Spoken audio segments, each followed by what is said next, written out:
All right. Welcome to today's Ronin seminar. Today we got Brent Ranalli, and he is going to be talking about the history, parentheses, and prehistory, close parentheses, of scientific peer review. And I'm going to let him give just 2 or 3 minutes of introduction of himself, of who he is, what he's about as he gets going here. And I'm going to get out of the way now. Go for it.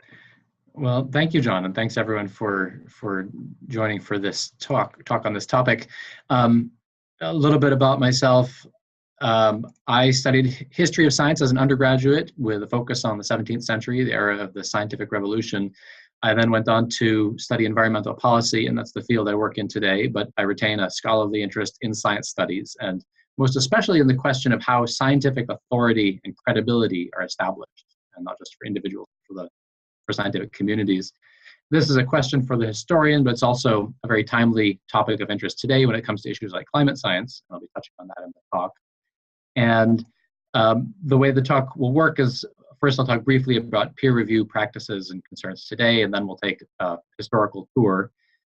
And as John mentioned, for Q&A and general discussion, my preference would be to do that at the end of the talk. And I would encourage you, if a question occurs to you during the talk, feel free to enter it using the chat function. We can queue them up for discussion at the end. Now, let me see if I can get things to work here. Okay, so, first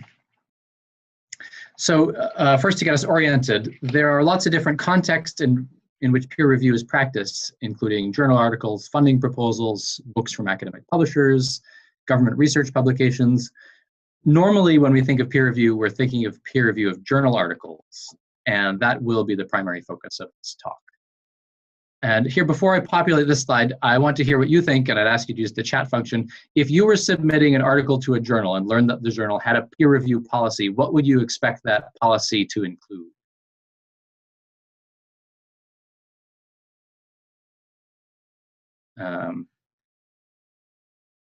And you know what, I don't see the chat function. I don't see that window here. John, if you don't mind unmuting yourself, if you've got that visible to you. So I believe, at least for me, if I mouse, then down near the bottom, there should be a little pop-up thingy in the window that will say it has a manage participants or participants, where maybe it says 13, and there's a little speech bubble that says chat. And if you click on that, then it will pop up a little window for you. I've got the little window here, yeah.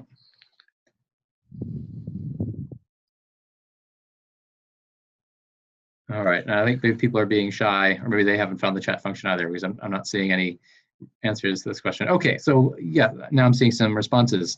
Other scientists are roped into giving feedback.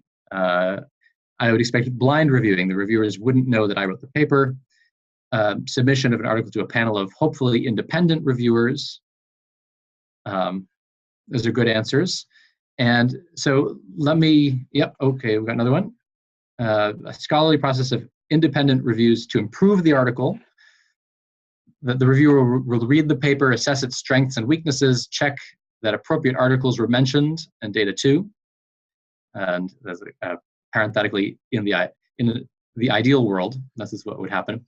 Okay, so I'm going to jump back to the slideshow here. So I think we've captured some of these answers. We would expect that the review would be conducted by external experts, not working for the journal, but volunteers, and they'd be conducting the review prior to acceptance of the article for publication. The criteria that the reviewers would be using would include things like competence, significance, and originality. The reviewers would not be asked to certify the accuracy of the information presented in the article. Competence is a much lower bar. The reviewers would be unpaid and they would be anonymous. So that's what I think is maybe a fair description of what we would expect in terms of peer review. Now, that with those things in common, there would still be a lot of variation. So for example, peer review would, there could be, practices might vary from journal to journal and from discipline to discipline in terms of how many reviewers review each article, in terms of whether the review is blind or double blind, in terms of how bound the editor is by the recommendations. So moving on to the question of why peer review. The first and most obvious answer is quality control. So correcting errors, weeding out bad papers, smoothing out personal biases, and I think at least some of this came up in the chat function in people's responses of what peer review would entail. Another reason to do peer review that might be less obvious is that it justifies the autonomy of the scientific community. It gives the community a plausible excuse to tell government funders or corporate funders, you don't need to police us, we will police ourselves. We will do our own quality control and certify to you that what we are producing is good work. And I've got a quote here from physicist turned science studies scholar John Ziman. Ziman makes the case that peer review represents the essence of science. It represents everything that is most distinctive about scientific culture. And we can break that down by looking at the so-called norms of science, scientific norms. These are, there are different versions of the scientific norms. This one with the acronym KUDOS happens to be the one preferred by Ziman. Peer review, it can be argued, reinforces each one of these norms. Communalism, for example, scientists pitch in as volunteer referees to make the system work. And I want to give a shout out to Alex Lancaster, who directed me to an interesting factoid in a blog he wrote for Ronin last year, that the free labor of peer reviewers is estimated to be worth close to $2.5 billion annually. The second norm is universalism, the idea that everyone is treated the same regardless of race, religion, creed, nationality, degree of seniority. Disinterestedness, sometimes called humility, the idea that no matter how brilliant you are or how important you are or think you are, you must be willing to subject your work to scrutiny and criticism. The fourth one in this list is originality, which of course is one of the criteria for review. And finally, skepticism, which refers not only to the skepticism of scientists about each other's work in the review, but also the norm is sometimes called organized skepticism, which refers again to the systematic way in which the quality control process is applied, again, in such a way as to justify the autonomy of the scientific community. But of course, peer review is not, as we all know, is not all peaches and unicorns. It has its problems. So we know that good papers get rejected sometimes, flawed papers get through. As already mentioned, peer review is relatively superficial. It's not unheard of for fraud and gross error to slip through. Third, there are concerns about bias, and not only personal bias of the reviewer, but systemic conservative bias against papers that contradict widely held beliefs, a systemic bias against papers that show negative results. So a research paper might be perfectly valid in its methods and analysis, but if the conclusion is that the null hypothesis can't be rejected, it might be hard to pass review when significance is one of the criteria for acceptance. And finally, there's the issue of the time the peer review process takes. In some fast-moving disciplines, a publication delay of months or a year or more can be very costly. Let me back up for a second. Okay, yes, moving on. So I first became interested in the literature on peer review, on the history of peer review, when studying the Climategate scandal. Climategate provoked some serious thought, this was back in 2008, 2009, provoked some serious thought about the institution of peer review in the scientific community at large, and provided an opportunity to educate the public about how peer review works and the range and diversity of peer review practices and what sorts of assurances peer review does and does not provide. So, for example, members of the British Parliament were surprised to learn that peer reviewers rarely scrutinize the underlying data behind papers, that peer review is not, in fact, a check against fraud or gross error. Some of the controversial emails talked about the peer review process in action, and the release of the emails led to allegations that some of the climate scientists had thrown their weight around inappropriately, trying to blackball skeptics from getting published. And these allegations were investigated and found to be false. There was one particularly notorious email in which a senior scientist wrote to a colleague about a couple of papers he thought were garbage, and he promised to keep them out of the IPCC process somehow, quote, even if we have to redefine what the peer review literature is, which is, of course, meaningless, but it made headlines and stirred up a lot of public trust about whether climate scientists are playing fair. And for the record, in defense of the scientist's integrity, I'll point out that those 2 papers were not excluded from the IPCC review process.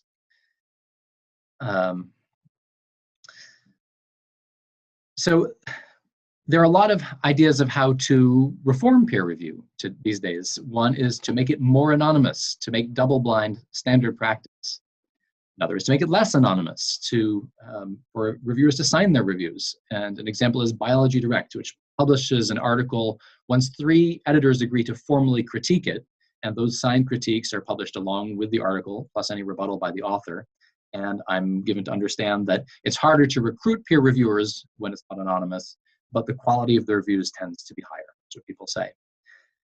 Another idea is to democratize the process. So after Climategate, there were angry calls to tear down elitist practices like peer review and rely on the wisdom of crowds instead. And formal experiments of this kind have been underway since the 1990s. And informally, any online science venue with a comment section effectively has open post-publication peer review or open review. If you're concerned about the bias toward only publishing positive results, +1 serves as a valuable purpose as a repository for research where negative results are welcome. If you're concerned about delays, now in some disciplines there are options for pre-publication. So if you think peer review is broken today, as was the theme of a 2015 conference in London sponsored by the Royal Society, you might or might not be surprised to learn that peer review has always been broken. And just to give a small taste of this, in 1903, there was a formal inquiry by the Geological Society of London into the peer review system. And in 1845, there was a tabloid expose about sordid abuses of the peer review process. Now, this litany of criticism may create a misleading impression of stasis, that the peer review process that peer review has always been one thing that is flawed.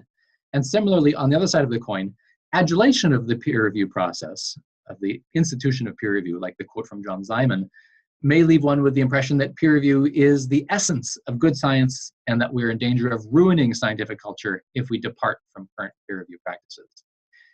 In fact, what we call peer review has evolved from generation to generation. Depending on the definition that is used, some trace it back to the 1830s, others to the 1730s, and still others to early days of the first modern scientific society, the Royal Society of London, which was founded in 1660. And we're going to talk about that history. In a traditional history, one picks a starting point and works one's way forward to the present, but I'm not going to do that. In this presentation, I'm going to do it more like an archaeological dig, starting at the present and working our way backward. This excuses us from having to pick a starting point, and it allows us to keep going back as far in time as we like. Much of what I'll be presenting is standard information from the literature. Some of it is original research that takes us back even further than the 1660s into what we might call the prehistory of modern science. As we do this archaeological dig, we'll see that the further we go back in time, the more alien become the practices that preceded modern peer review. But I hope to show that even when we go back deep into the 17th century, we'll come upon practices that raise issues that are still quite relevant to science today. So let's start with the expression peer review itself. The first instance of peer review with its modern meaning, according to the Oxford English Dictionary, was in 1967. And as this Google Ngram shows, the expression really caught on in the 1970s. Before that, the process was called refereeing. Next, we're going to jump back over a century in time. So the distinction, the next distinction we're making is between review by the journal's editor or editorial staff on the one hand, and review by external referees in the form of written reports on the other hand.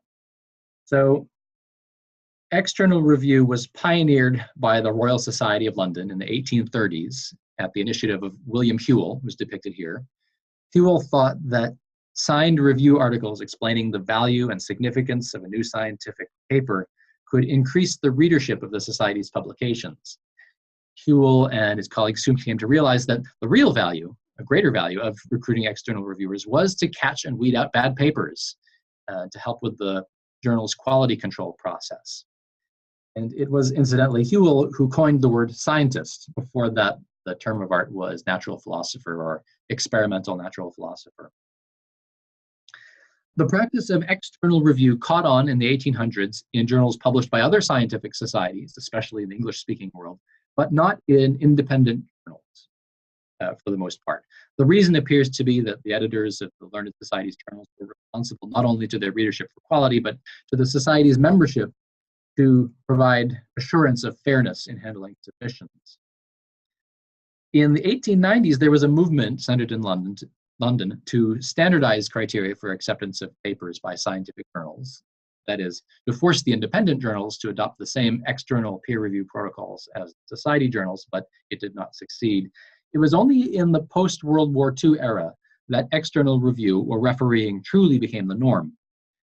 And that meant gradual adoption by the independent journals. So for example, Nature did not switch over to external review until 1967.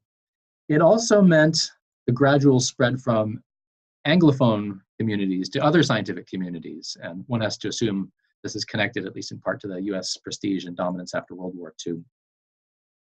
Before World War II, therefore, there were cultural differences in review practices that turns out were quite significant. And if we take the case of Einstein, the 4 papers that he published in 1905 in Annalen der Physik that made him a superstar were not subject to external review. They were reviewed by the journal's editor-in-chief, who happened to be Max Planck.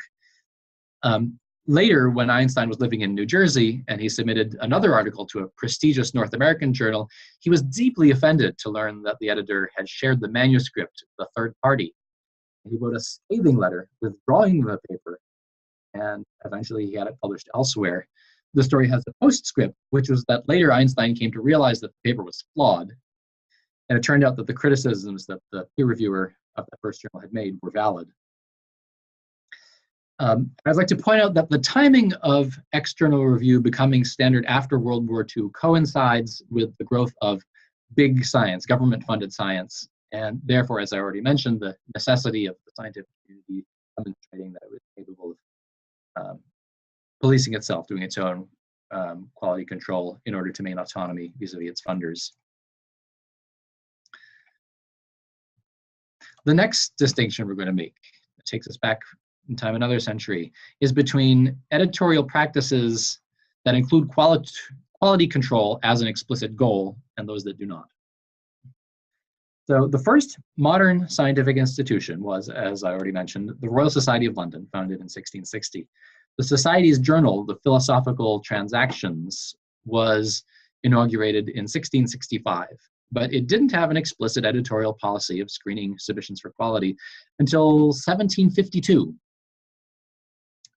That was the time when the Society itself, as an institution, took over editorial control from the secretary of the Society and placed it in the hands of a committee of papers. Their practice was to vote on which papers to include, primarily by abstracts that were read aloud at the Society's weekly meetings.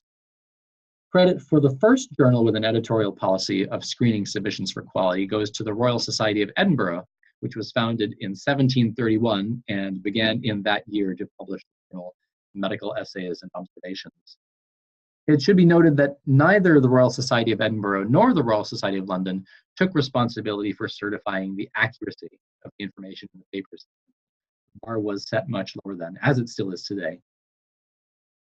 There was a period of time in France starting in 1764 when the Académie Royale des Sciences, which was subsidized by the French crown and thus had deeper pockets than the other scientific societies, did attempt to reproduce all experiments described in papers it published. This practice proved unwieldy and was abandoned in the 1830s. Now, as I mentioned, some historians trace back the origins of peer review to the Royal Society of London in the 1660s, the earliest editions of its journal, the Philosophical Transactions. We've already established that submissions to the journal were not sent out to external reviewers and that they were not formally screened for quality. So you might rightly wonder, what in the world are we talking about? What could those proto-peer review practices be in the 1660s? And the answer is censorship, or rather what we may call corporate self-censorship. So the Royal Society was founded in 1660, very soon after Charles II ascended the throne following 2 decades of civil war and unrest. As was not unusual for the period, Charles's government censored all print material. The Royal Society Charter, granted in 1661, gave the Society the very rare privilege of censoring its own publications. And so to explain who we're looking at here, on the left we have Charles II, the new Stuart King. In the center we have Lord Brunkner, the first president of the Royal Society, who was responsible for implementing the self-censorship program.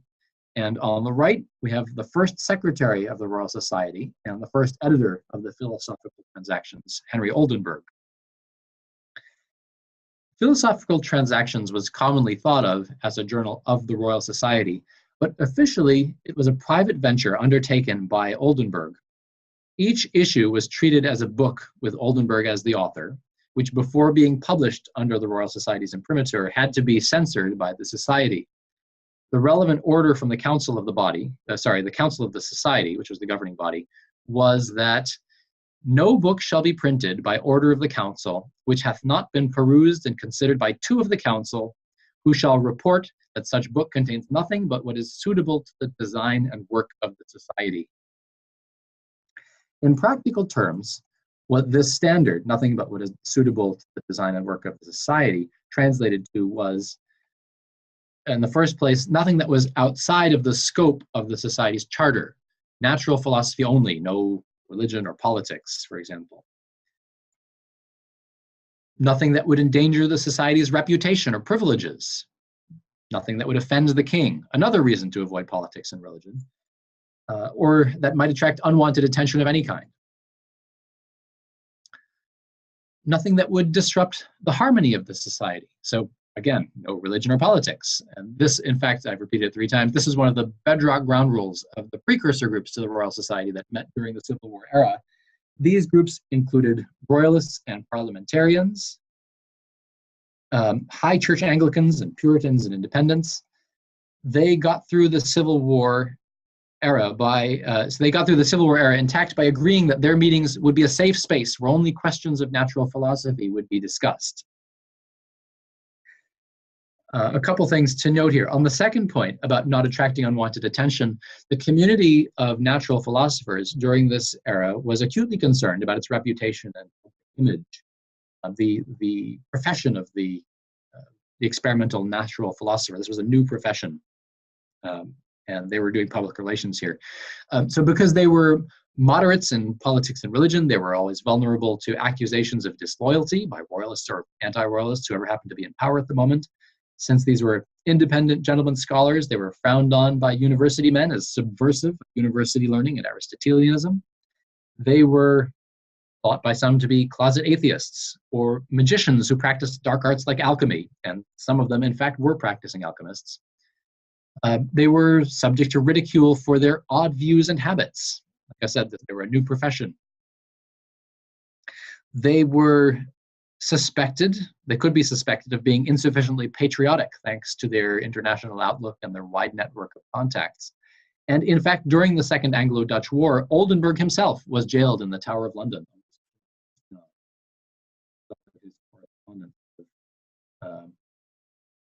With other scientists on the continent. On the third point, about disrupting the harmony of the Society, another ground rule of the Society that carried over into its publications was to avoid making controversial claims. A distinction was made between matters of fact, which could be collectively observed, and matters of speculation, like theories of matter that could explain the phenomena being observed. So it would be okay to report that when air is pumped out of a jar, the bell inside is silenced or the mouse dies. It would not be okay to claim that a true vacuum had been produced inside the jar, because that could not be empirically verified, and it would just open up a can of worms of disagreements among the Aristotelians and the Cartesians and others that everyone knew would not be resolved by discussion. They could talk until the cows came home, and they would still disagree. So they agreed to stay away from such topics. So now to get into the prehistory of modern science, the Royal Society was, as already mentioned, an outgrowth of discussion groups that had emerged during the English Civil War among men who were committed to civility and moderation and tolerance during an era characterized by fanaticism and violence. Now, the same dynamic took place on the continent as well. There was the 30 Years' War, a Europe-wide conflagration by religious fanaticism and hatred. And there were men on the continent as well who combined an interest in natural philosophy with a desire to transcend religious conflict. One of the precursor groups to the Royal Society in England that had a strong international outlook and corresponded with like-minded colleagues on the continent and in the New World was the so-called Hartlieb Circle, led by the Polish-born Samuel Hartlieb, who was based in London.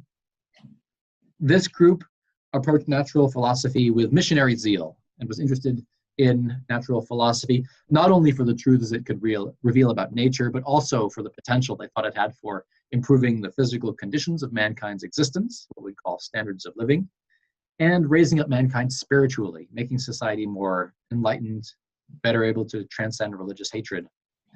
The group included, in addition to Hartlieb, of whom unfortunately no portrait exists, the German-born Theodor Hack, a mathematician who migrated to England on account of the religious wars on the continent and is credited with first proposing regular meetings of experimentalists in the 1640s that later turned into the Royal Society. The Anglo-Irish Robert Boyle, a young protege of Hartlieb's, who went on to become the early Royal Society's great experimentalist in chemistry and one of its most important early leaders.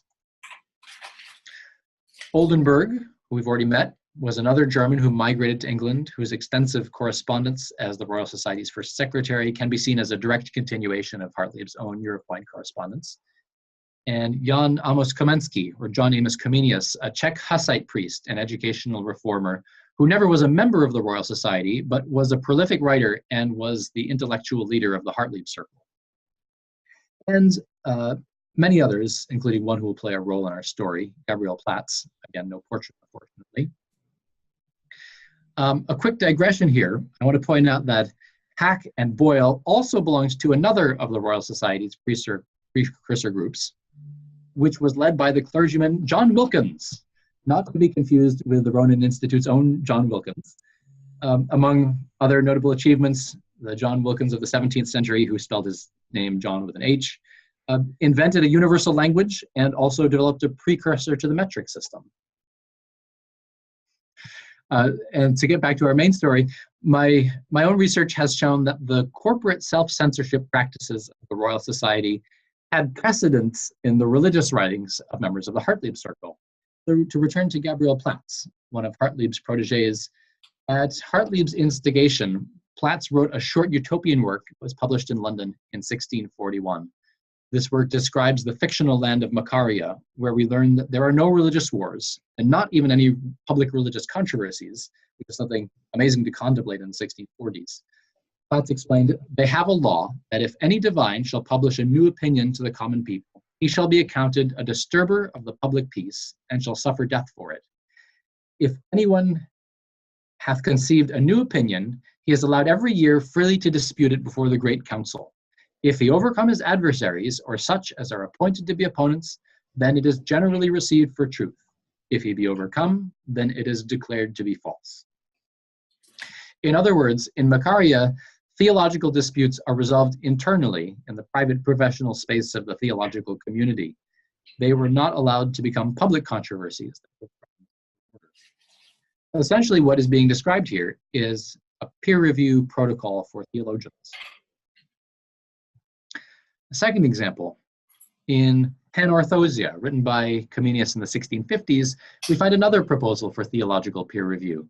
Comenius calls for the creation of a nested hierarchy of theological councils capped by an ecumenical consistory. If any church or any learned churchman has any useful observation to make, that is, any new teaching, they should submit it for consideration in the first instance to the local consistory of the whole kingdom, and finally, if it presents a really difficult problem, to the ecumenical consistory. If it is well received, it will be approved, and thus it will carry more weight and serve a more useful purpose than if its trial and adoption were sanctioned only by an individual decision.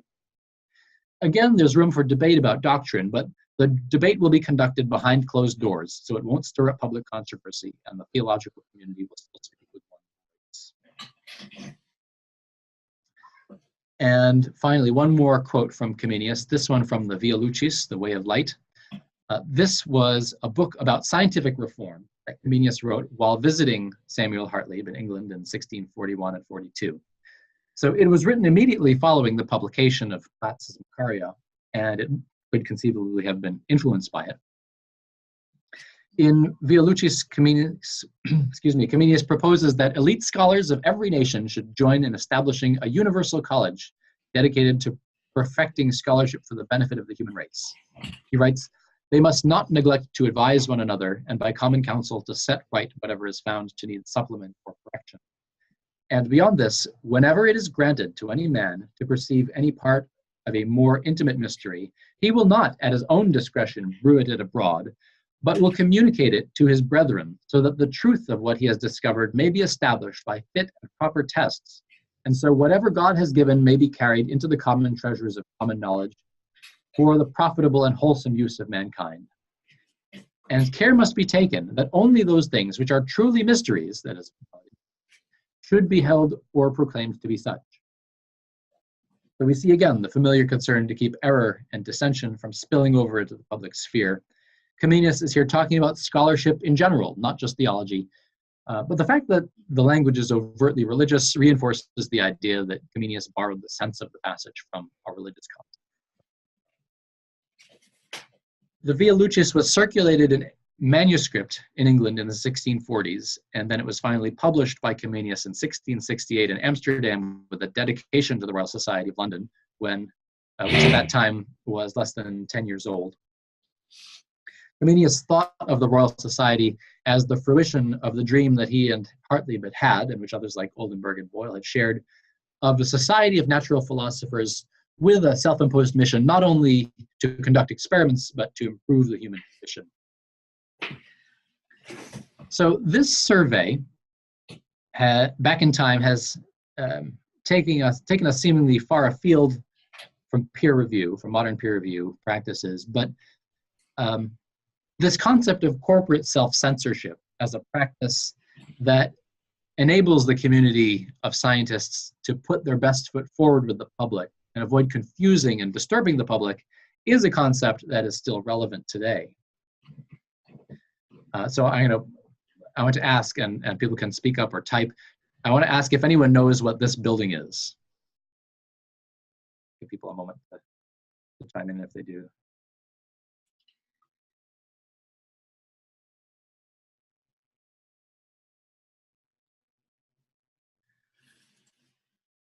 Someone's making a guess. Cavendish, no. I'd be surprised if people could get it just from looking at this building. It is in the UK. Yes, Alex Lancaster is asking if it's in the UK. It is. So this building is the Hubert Lamb Building at the University of East Anglia. It is the home of the Climate Research Unit that was the victim of the Climategate hack.